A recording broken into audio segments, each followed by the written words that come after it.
আসসালামু আলাইকুম ওয়া রাহমাতুল্লাহি ওয়া বারাকাতুহু। সুপ্রিয় দর্শক শ্রোতা, দেশ এবং প্রবাস থেকে যারা আমাদের এই ভিডিওটি দেখছেন সবাইকে জানাচ্ছি আন্তরিক শুভেচ্ছা ও মোবারকবাদ। এক ভাই আমাদের কাছে জানতে চেয়েছেন, প্রশ্ন করেছেন পীরগঞ্জ থেকে। আসসালামু আলাইকুম ওয়া রাহমাতুল্লাহ। ওয়া আলাইকুম সালাম ওয়া রাহমাতুল্লাহ। আমি জানতে চাচ্ছি যে কোরবানির পশু জবাই করার সম্পূর্ণ দোয়া কি? সুপ্রিয় ভাই, আপনি অনেক সুন্দর একটি প্রশ্ন করেছেন।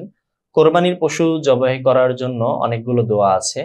তো সর্বপ্রথম কোরবানির পশু যখন আপনি জবাই করার জন্য শোয়াবেন, তখন আপনাকে পড়তে হবে ইন্নী ওয়াজ্জাহতু ওয়াজহিয়া লিল্লাযী ফাতারাস সামাওয়াতি ওয়াল আরদা হানিফা ওয়া মা আনা মিনাল মুশরিকিন। ইন্না সলাতি ওয়া নুসুকি ওয়া মাহইয়ায়া ওয়া মামাতি লিল্লাহি রাব্বিল আলামিন। লা শারীকা লাহু ওয়া বিযালিকা উমিরতু ওয়া আনা আউয়ালুল মুসলিমিন।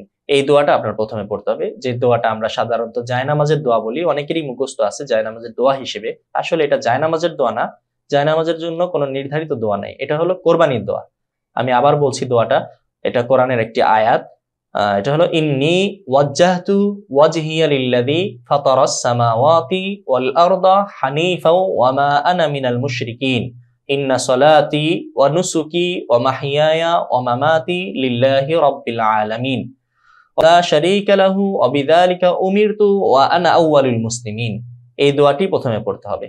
এরপরে আপনার আল্লাহুম্মা মিনকা ওয়া লাকা, এই দোয়া পড়ার পর আপনার এটা পড়বেন আল্লাহুম্মা মিনকা ওয়া লাকা।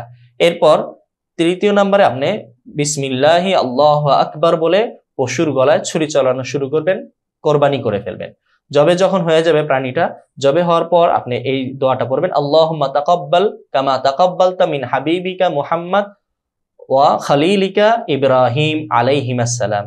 এই দোয়াটা পড়বেন। আবারও বলছি, যখন কোরবানি পশু জবাই করা হয়ে যাবে তখন আপনি এই দোয়াটা পড়বেন আল্লাহুম্মা তাকাব্বাল মিন্নি কামা তাকাব্বালতা মিন হাবিবিকা মুহাম্মাদিন ওয়া খালিলিকা ইব্রাহিমা আলাইহিমাস সালাম।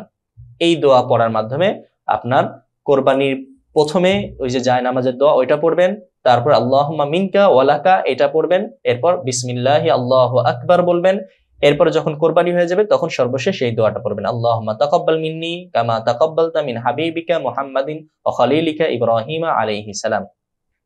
তবে একটা বিষয় মনে রাখতে হবে, এই যে দোয়াগুলো আমরা বললাম এই দোয়াগুলো পড়া উত্তম। এগুলো যদি কেউ না পড়ে এবং না পারে তাহলেও তার কোরবানি সহি হয়ে যাবে, আদায় করা বৈধ হবে। কোরবানির দোয়া যদি কেউ নাও পড়ে তাহলে কোনো সমস্যা নেই, বাকি পড়া উত্তম। তবে একটা বিষয় হলো, কোরবানির পশু জবাইয়ের সময় আপনাকে অবশ্যই বিসমিল্লাহি আল্লাহু আকবার বলতে হবে। আপনি যদি ইচ্ছাকৃতভাবে বিসমিল্লাহি আল্লাহু আকবার না বলেন আর পশু জবাই করে ফেলেন, তাহলে এই পশুটা মাইতা মৃত বলে গণ্য হবে। এটা কোরবানি তো হবেই না, এই পশুটা খাওয়াও আপনার জন্য বৈধ হবে না, এটা মরা প্রাণীর মতো হয়ে যাবে যদি ইচ্ছাকৃতভাবে বিসমিল্লাহ ছেড়ে দেন। তবে যদি কেউ ভুলে বিসমিল্লাহ ছেড়ে দেয়, কোরবানি জবেহের সময় পশুটা যখন লাফালাফি করে ছোটাছুটি করে তখন অনেকে ভয়ে জবেহ করার সময় বিসমিল্লাহ ভুলে যায়, পরিস্থিতি এরকম থাকে। বিসমিল্লাহ ভুলে গেলে এতে কোরবানির পশু মাইতা হয় না, বরং কোরবানির পশু জবে হয়ে যায় এবং কোরবানিও শুদ্ধ হয়ে যায়, এতে কোনো সমস্যা নেই। সুপ্রিয় দর্শক শ্রোতা, আশা করি আপনারা মাসালাটা বুঝতে পেরেছেন। যদি কোনো অস্পষ্টতা থাকে তাহলে আমাদের কমেন্ট বক্সে জানাবেন, আমরা ইনশাল্লাহ এটা সমাধান দেওয়ার চেষ্টা করব। আল্লাহ তাআলা আমাদের সবাইকে আমল করার তৌফিক দান করুন।